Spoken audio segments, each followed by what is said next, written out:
came back just for you. I left New Mexico just to come back and see Christian Toto. I should have brought you some. laugh. I mean, I would think you'd be more appreciative. I am. I'm just shocked. I'm stunned. Stunned. I'm overwhelmed. Well, I knew you missed me, so I wanted to get back before, I was actually looking forward to today's segment because I think the topics we're talking about are really interesting, in-depth. I hope I have a lot to share about them, and I think it's slightly better than usual. Good, because I have nothing. That's not true. It's you not sent true. me show I prep sent this you week. stuff. That's what and you also fascinates beat me to it, which I'm very mad about. I read the story and I was like, oh my God, surely Christian has read No, this I had not read it yet. And I do know that I knew the journalist behind it. This was at the Hollywood Reporter. He's like, let's just set it up.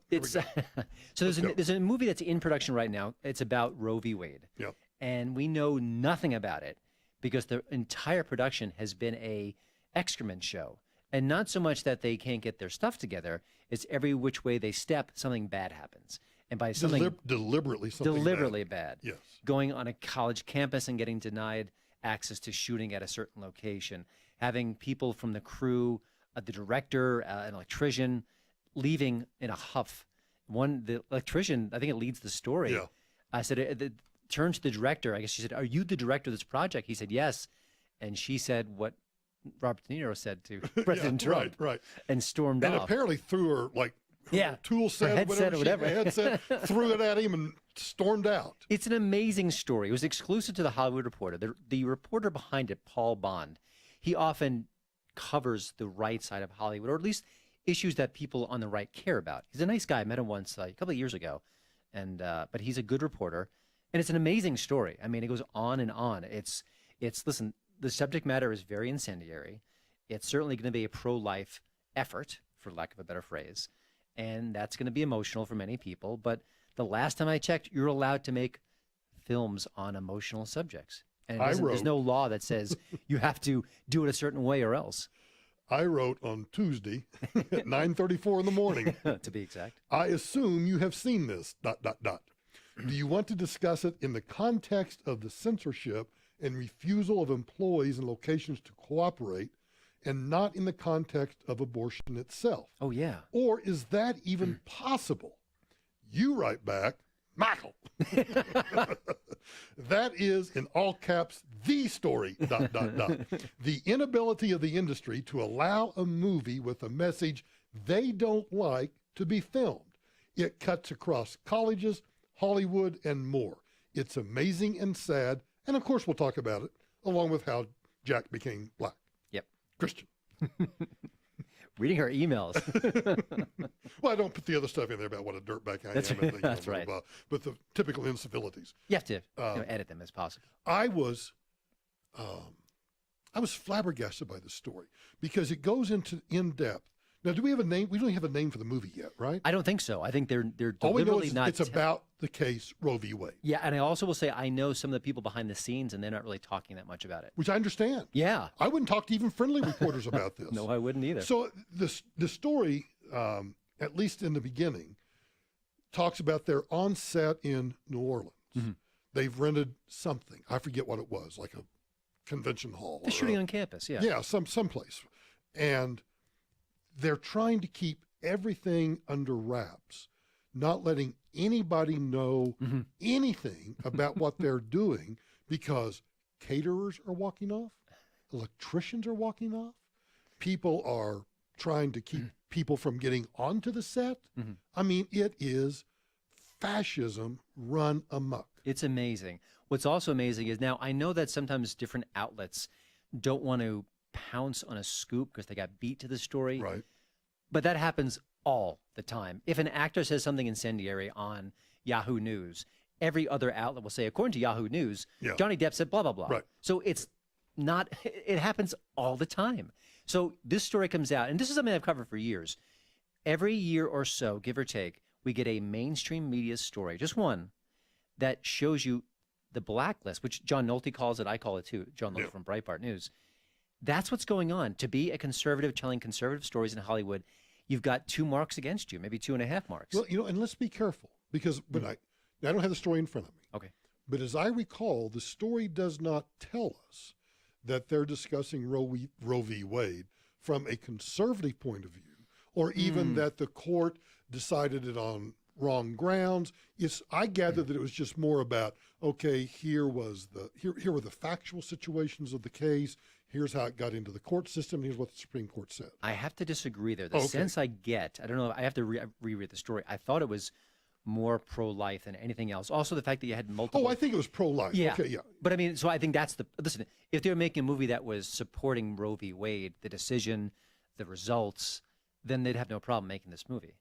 But when you have a bunch of conservative actors, including Robert Davi, John Voight, Stacey Dash, in a movie that is pro-life, that's when all heck breaks loose.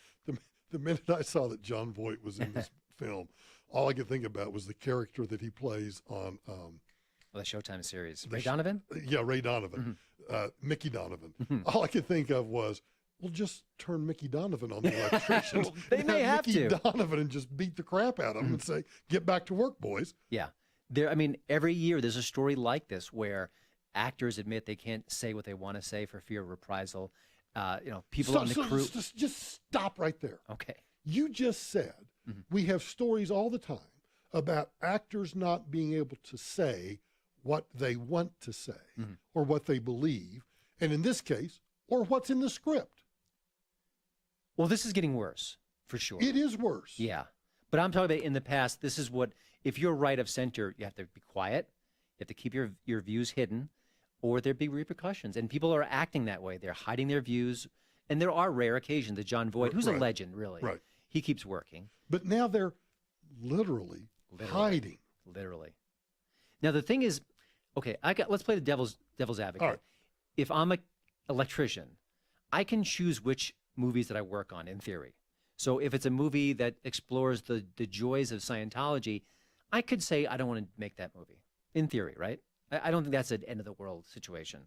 But deep in the story, they say one person bowed out in part due to the peer pressure from, it might have been her, it might have been she, from her colleagues. Right. That's amazing. Yes. Then it's not just, I don't agree with this project, I prefer to work on other projects. It's like, I can't agree in this project, I can't work in this project because I may get ostracized, I may lose gigs.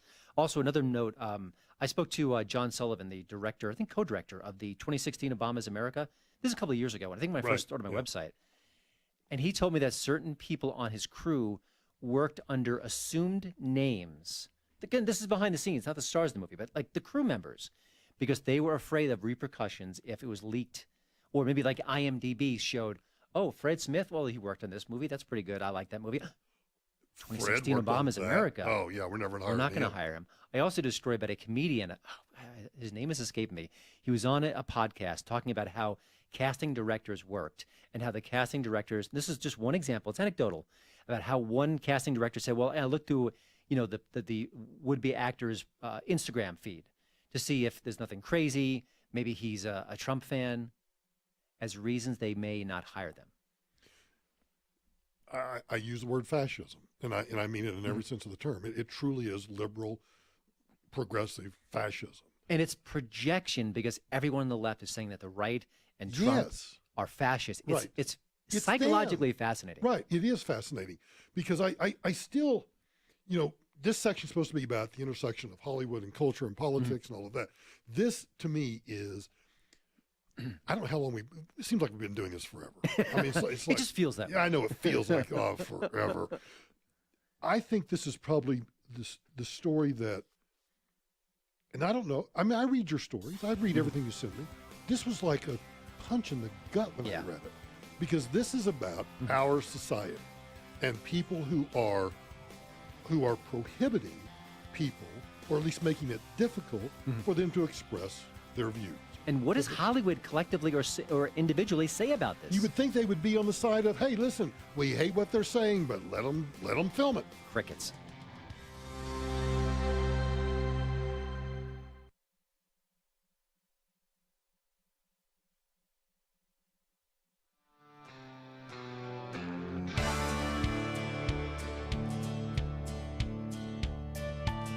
She said, I'm going out with my girlfriends for margaritas at the Holiday Inn. Oh, have mercy. If you're having margaritas at the Holiday Inn. Sounds like a good time to me. Unless you're at the Holiday Inn Express. Ooh, that's different. And you're making your own margaritas in your room. Now, that's a party. Because drinking alone is always healthy. It is. Is there something wrong with that? I'm not judging. If you are on the Twitter and you're not at least following or reading occasionally James Woods' tweet storms, you're really missing out. Is it real James Woods? Is that his... Yeah, at okay. Real James Woods. Apparently his agent got ticked off at him. Yeah, just all of a sudden, I think it might have been on the 4th of July. 4th of July. Just sent him a quick email. Yes. Hinting at, I want to go on a rant, but I won't. I'm feeling patriotic. I'm feeling patriotic today. And so? You're done. You're done. I'm out of here. No longer representing you. And James Woods shared his response, which was very short and elegant and not combative, I thought. I don't remember. What was his? I don't remember his response. Oh, I should be better. Something about free speech, I believe. Yeah. Hang on. We're a media company. That's right. And, our crank up the wheel for the internet. Real James Woods. Let me see if I can just find that tweet real quickly. So, I mean, on top of what we just discussed, it's really amazing what's going on. And again, another example, I don't want to mention the outlet because I don't think I have it 100% in my brain, but an outlet framed the James Woods getting fired story with the, Twitter users pounce on Woods. He's a racist. He's this, he's that. Instead of saying, oh, dear goodness, someone just got fired for having a different political expression. That's the angle they took. And that's amazing. So his agent wrote, who, by the way, his name's Ken Kaplan. If you're ever looking for an agent, don't use Ken Kaplan. Oh, you like tolerance. Really. Well is the subject matter. It's the 4th of July, and I'm feeling patriotic. I don't want to represent you anymore. I mean, I could go on a rant, but you know what I'd say. To which James Wood responds. Mm-hmm. He just says in the tweet, my response, quote, Dear Ken, I don't actually, meaning I don't actually know what you would say. But I was thinking if you're feeling patriotic, you would appreciate free speech and one's right to think as an individual. Be that as it may, I want to thank you for all your hard work and devotion on my behalf. Be well. Wow. When they go low. It's really amazing. And by the way, I think I've read a lot of James Woods' tweets, and there have been a few I thought were a little over the top or a little bit outrageous, whatever. Certainly, nothing he's written has been as crazy and as unhinged as what I see from almost every celebrity out there today. So if anyone wants to kind of, use that as a marker, or like maybe we shouldn't hire a James Woods or even Roseanne. I mean, the one particular tweet was just nasty and gross, and I get it. I understand why all the hate is heaped upon that. But if you think about what she has said on Twitter, and then compare it to like James Gunn or Joss Whedon or Kumail Nanjiani, I mean, that's unhinged. Right. George Takei. So there's this whole thing it's another double standard. The left and the liberals can say the craziest things on Twitter, and they will never have any repercussions for their career. They will never lose a gig. They will never be reprimanded. They won't even get mentioned by mainstream media outlets. Which is interesting because everybody else is recognizing their right to make a fool of themselves or to speak their mind. Mm-hmm. But if you speak your mind and it doesn't fit your narrative, well, then you can't speak your mind. It has just gotten to the point that it is surreal. And there's no one in Hollywood who is like maybe like an Alan Dershowitz. There's no Alan Dershowitz in Hollywood right now. But did you hear? I think I talked about this on Thursday. Mm-hmm. Dershowitz there was some article in the Boston Globe that he felt like he was being shunned on Cape Cod because of his views about the constitutional issues surrounding the special counsel probe, surrounding the way Paul Manafort has been treated by the legal system, all of which Alan Dershowitz knows more about the Constitution and the law than anybody that's shunning him on Cape Cod. He should have a letter T on there for actually defending some of Trump's policies, or even just having an open mind. Having an open mind, because he has said on numerous occasions, I vehemently disagree with his policies, constitutionally or legally. Here's where they stand, and deal with it. Here's a personal question. I'll share one with you. Are you finding that you have any friends who you're having issues with? And if maybe it's too personal, but like in your personal life, are there people who you may have liberal friends? Are they distancing themselves from you? Is it fracture? Is entering your social circle? Because it did for me. It's fascinating that you asked me that, Uh-huh. because there's a very dear friend of mine who actually during the Katrina hearings submitted an affidavit. When Time Magazine accused me of lying on my resume, she was one of 3 people that submitted affidavits completely countering with evidence everything that Time Magazine said. She is a diehard liberal. I'm reading one of her Facebook posts yesterday, and I'm thinking, she went through and she said, now before I begin anything, understand that I am not for open borders. I believe we have to have an immigration system that works, but this system is not working. And she's a lawyer, and I'm on the border helping some of these women, because she's a feminist. Yeah. And I read through it expecting to get mad at her. And the way she wrote it, I couldn't get We need more of that, really. I was like, okay, Marianne, you know what you wrote? Uh-huh. I actually disagree with you, But I respect what you're doing. there you go. And it was written so eloquently, you couldn't just jump on it and say, this is that or this is Right. wrong. I mean, there was no hyperbole. Yep. There was no, she started out, I mean, it was a great straw. She just cut down every straw man. Let me just tell you right up front, I don't believe in open borders. Yeah. But I'm down here helping these women because I want these women to be able to get back with their children. Even if they are deported, I still want them to get the due process they're entitled to. Okay. What are you going to say? By the way, most of her peers on the left, they want open borders. Oh, I know. They absolutely want open borders. They won't say it, but they're starting to now. But it's such a dance. So I've had 2 people in my life who, one, I don't want to say what I did for her because it would reveal who she is. But we've been friends for more than a decade. They're both friends of my wife's friends.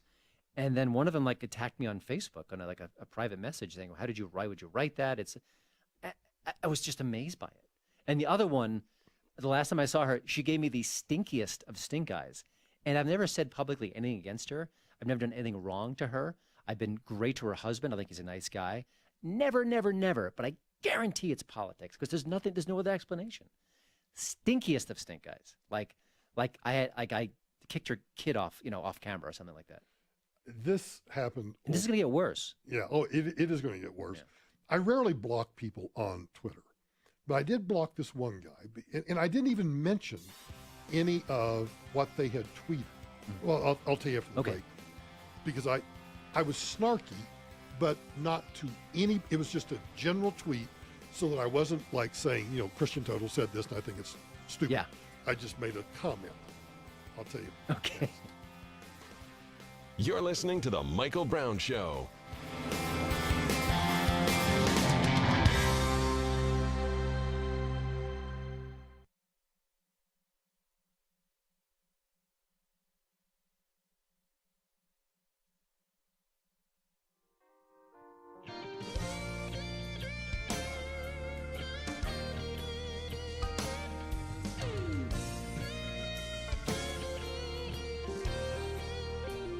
I don't even remember what the tweet was. I think this was maybe a week ago. Okay. I tweeted something, and a bunch of libs started jumping on it, and their response was, "Heck of a tweet, Brownie." And so rather than respond to any single one of them, or to even all of them as a group, I just tweeted something to the effect, I love the dipwads on Twitter that can't think of anything original other than to reply, "Heck of a job," or "Heck of a tweet, Brownie." Right. At least put some thought. If you want to attack me, at least put some thought into it or some originality. And I didn't mention anybody's name or anything. That's pretty else. Innocuous by Twitter terms. Yeah, and by Twitter, I was just pointing out. I was like, really, guys, that's the best you can come up with? Like, oh, gee, I've never heard that before. Or, oh, wow, that just punches me in the gut. I can't get out of bed now. And so I blocked this guy just because I'm just like, I just don't, because he started following me. And I went to his page, started reading it. He's a wackadoodle. I mean, a total wackadoodle. So I blocked him. So I keep going back to see if he's noticed that I've blocked him yet, because I figured that's going to cause That's going to set him off. That's going to set him off and cause a tweet storm. So that's the closest I've really come lately to anybody. Okay. Although on Facebook, on the 4th of July, I almost unfriended a few people because on this 4th of July, we should remember that 9/11 was an inside job. Oh, really? And, yeah. We're still getting that? Yeah, and I'm like, and so I didn't unfriend them, but I do whatever you do where you can't see their posts. I can't see their posts anymore. That's even better, really. Yeah. It's like flat earthers, right? I know. Same breed. I know. I don't get it. I, It's been, what, 16, 17 years? That's a great question. No, the question about, are you experiencing that in social media or even in real life? Yeah. Oh, here's a quick example. So after there was a Capitol Gazette where the 5 journalists were killed, which is terrible. One of my friends, who is a journalist, said something like, if you don't agree with what I'm about to say, just unfriend me or I'll unfriend you. And then he blamed Trump for the shooting. And he did it before we knew what was going on. And then he defended himself even after we knew what actually had happened, had no connection to Trump. So so intolerant that he wants to instantly unfriend someone. It could have been, if I would have jumped in, he would have unfriended me. Yeah. I didn't. I figured it was not worth the trouble. But also, you jump to a conclusion. You've got your own narrative. Your narrative is wrong. And then you're sticking to the narrative. Well, you are a journalist, aren't you? Yeah. Which is terrible. My standard has changed because I used to block people all the time. Mm-hmm. And then I discovered that, one, you can mute them. So who cares? Yeah. And the only people I now block, like this is the first guy I blocked in probably, I bet 6 months. But I just block those that are just so unhinged. Yeah. That I just don't want to read it. I just don't want to waste my time. There's nothing valuable there. Right. It's kind of like, why do you sit and watch something? It's almost like going to a movie that within the first 30 minutes, this is the worst movie you've ever seen. Get up and leave. I know it's a waste of money, but get up and why torture yourself for 2.5 hours? Well, it's easier when you're streaming something at home. Just click. Right, yeah, just click and move on. Yeah. Bonfire of the Vanities. Oof. That was the only movie I can think of that I ever walked out of. I think the book was called The Devil's Candy. It was the making of that movie and how bad it was. It was a very good really? read. Yeah, it was actually, I'm sure, much, much better than the movie itself. Tom Wolfe's book was fantastic. Spectacular. Yeah. So I wanted to talk about a movie, and it's been on my mind for a while. That's okay. Yes. I just would steer back to entertainment. So this maybe a few months ago, I got a chance to see this movie called How Jack Became Black. And you gratefully shared it with me. Yeah, I did. Yeah. No, I appreciate it. Oh, good. The filmmaker's Eli Steele. And for background on Eli, he is black, and he is white, and he is Jewish, and he is deaf. He has a cochlear implant. And I interviewed him via Skype because that way he could read my lips, which is really cool. I mean, just how inventive he is. And he's a really smart guy. So I wrote about it a while ago. And it's one of those things where I often write about things and subjects and stories that aren't even out yet. Because I want to kind of it's interesting to me. Yeah. I think it's interesting to my readers. And also, I just want to get ahead of the curve sometimes. So now the movie is available. It's on video on demand. I checked Comcast on demand. I didn't see it, but it should be like iTunes and some other sources as well. So you should be able to find it. And it's all about identity politics. And it's a Michael Moore movie in that he injects himself into the storyline a lot because he's very entrenched in it because all his nationalities, his ex-wife was Latino. His kids are a hodgepodge of races. They're Americans. Yeah, they're Americans, which is the whole point of it. And how he went to his school to get his son Jack enrolled. This is hilarious. And they said, well, okay, which box do I check off? Because he's black, but not all black, and he's white, but not all white. I don't want to check a Latino. box for my kid. Yeah, but they said, no, you've got to do that. Now, I think part of that is you're a worker drone. This is what you're told. This is what the forms say. No, I get that. But I also get that you don't want to box in your kid. Exactly. Your kid is black, white, Latino, Jewish, Christian, Hindu, Sikh, whatever. You know, no, he doesn't fit any of the boxes. He's just my kid. He's my kid. That's and right. what the documentary shows is that more and more people are mixed race. Yeah. I mean, we're having more and more interracial marriages. Right. It's becoming very common. And what about these people? And what about the people who? And I don't think the movie even mentions it, but like Barack Obama was half black and half white, but he sort of chose or claimed, or people claimed he was black, and that's just what he was, the first black president. Right. And I have no judgment on that. It just is what it is.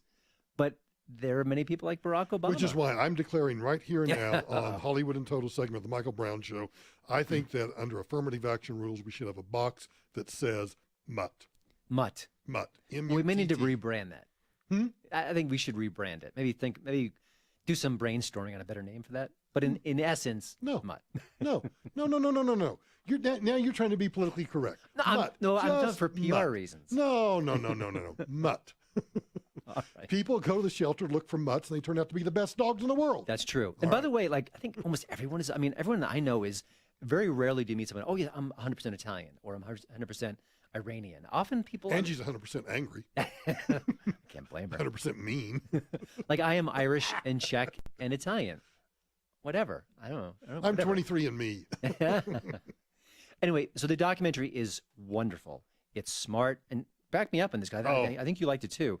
It's thought provoking. It's personal, and he has a very specific point of view. But there are a lot of voices that don't agree with him, and he shows them. And he shows them. Yes. He doesn't disrespect them. They're not mocked. They're entering the debate. And this is something I didn't know until recently. I think he might have tweeted this at me. That the director Eli Steele. His movie was reviewed. I think it was like a socialist magazine, like People's World Daily, or some seriously, like legit hardcore left socialist. And they gave it a fairly positive review. Whoa. That's how balanced, and that's how you mentioned your friend with that very eloquent Facebook post. Right. That's what Eli Steele did. Well, when you sent me the link and I started watching it, I think I told you I got I forget whether it was 1/3 or 2/3 of the way through, and I had to stop because we were going somewhere. Yeah. And it was irritating because it's like a good book. Yeah. You don't want to. You want to get to the end. Mm-hmm. How does he resolve all of this stuff? Yeah. So yeah, I highly recommend people watch this. And one of the most amazing parts of the movie was talking about the Trayvon Martin situation when George Zimmerman became magically a white Hispanic to keep the narrative going. Yep.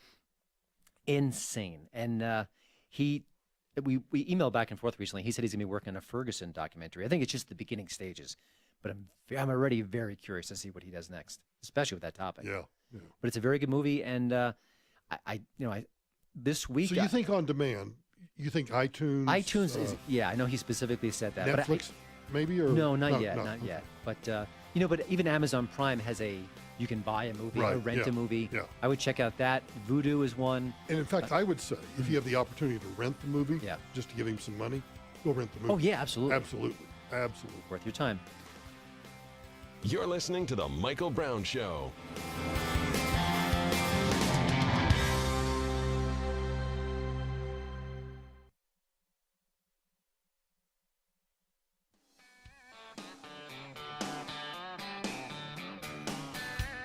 This is for all you sophisticated ladies out there. He's talking to you, Michael.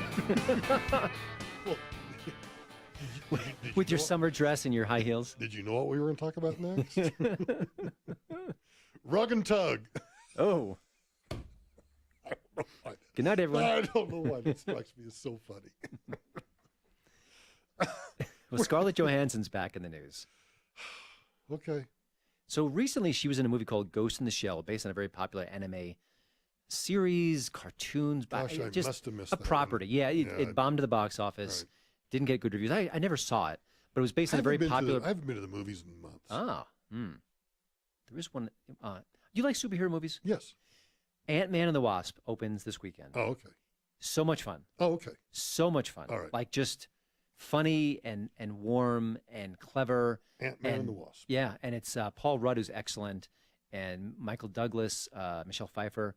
It's one of the most enjoyable superhero movies I've ever seen. And it's Ant-Man not like and the what? Wasp. Wasp. Yes. Like white Anglo-Saxon No. Oh, okay. I was just curious. Anyway, so I'm getting sidetracked here. Oh, so we talked about Scarlett Johansson. So she was in this movie a little while ago, and it was based on a Japanese character. And of course, she's not Japanese. She's Caucasian. And so there was definitely some heat placed upon her for picking the role, staying with the role, for the movie being made. Seriously, I agree. So I mean, there got to be some Japanese actresses out there that are starving to death. That may be true, but Scarlett Johansson is one of the most popular, one of the most attractive, one of the most talented actresses in the world. And she's also pretty, although it didn't prove this time. She's pretty bankable. You make a movie with Scarlett Johansson, there's a good chance you're going to make your money back. Anyway, well, she's in the hot water again because she's playing a trans person in an upcoming movie. The person's name was Jean Marie Gill. He was born a woman, became a man, then ran a massage parlor in Pittsburgh in the 70s. I never heard of this person. Oh, no, I've heard of that massage parlor. I've been there 1,000 times. You highly recommend it? Oh, yeah, it's great. I think there was a prostitution ring in there, so just FYI. You might want to backpedal. I never noticed that. Anyway, so once again, why don't you have a trans person playing that role? And here was her response. I'm going to read it because I want to get it right. She said, tell them, meaning her critics, they can be directed to Jeffrey Tambor, Jared Leto, or Felicity Huffman. Those 3 actors all starred in projects where there was a trans person, the trans character, in a significant role. Jared Leto won an Oscar for that, I think, at Dallas Buyers Club. So I thought that was a little bit of a blank you to her critics. I mean, usually in these situations in our very PC age, the actors, even if they disagree, are very like, I'm so sorry. I understand your pain. I can see where you're coming from. We're going to do the utmost to respect the trans community. That was her comment. I thought that was interesting. That is very interesting. Yeah. So we'll see what happens next. But I was thinking about it, and I thought, I'm sure if you're a trans person, you would want that role. Conversely, any actor at this point in their career, they have to build up a career, a resume. They have to appear in a certain amount of projects. They have to kind of elevate their brand. And then when the big roles are there, they can grab them, in theory, right? Yes. I mean, Scarlett Johansson at the beginning of her career wouldn't get this role because it'd be like, who's Scarlett Johansson? Although maybe not a great example because she was a child actress and was working for quite some time. But any actor before they really hit it big. So like Laverne Cox is a trans actress. She was in Orange is the New Black. Oh, okay. Which one? She's tall. She's black, kind of statuesque looking. I don't know. Okay. Character. I forget her name on the show. She has actually been working for quite some time now, and she's a bit of a name. So if you had a movie and you need a trans actress who was black, perhaps, you could pick her because she's already developed a body of work, and she's a name, and she brings some cachet to it. And I would imagine that if you're a trans actor at this point, a person, I don't know what the proper terminology is. I'm trying to be as delicate as possible. But isn't that your job, is to kind of keep working, get gigs, and see what happens next, then build yourself up to, if not the Scarlett Johansson level, at least to a level where you can get more prominent gigs. Is that fair to say? It's totally fair to say. Okay. And also there's the whole, in order to make a movie and cast a movie and get the funding and get the production values, you need a star in the main role often. And Scarlett Johansson's a star. I just can't, and I apologize for this. Uh-oh. I just can't get off the name of the movie, Rug and Tug, about a 1970s Pittsburgh. Is that the name of the movie? Yeah, in the upcoming film, Rug and Tug. You thought I was just making that up? I did. No, it's the name of the movie. At least that's what they say. Okay. Accepted a role as a transgender man in the upcoming film, Rug and Tug. In the film, Johansson will recount the true story of Jean-Marie Gill, who was born a woman before identifying herself as a man. Under the name Dante Tex Gill, she operated a massage parlor and prostitution ring in Pittsburgh in the 70s. And the name of the movie is Rug and Tug. I think that'd be a great name for a cop movie. Like two officers, they defy authority, they can't get along. Rub and Tug. In theaters next week.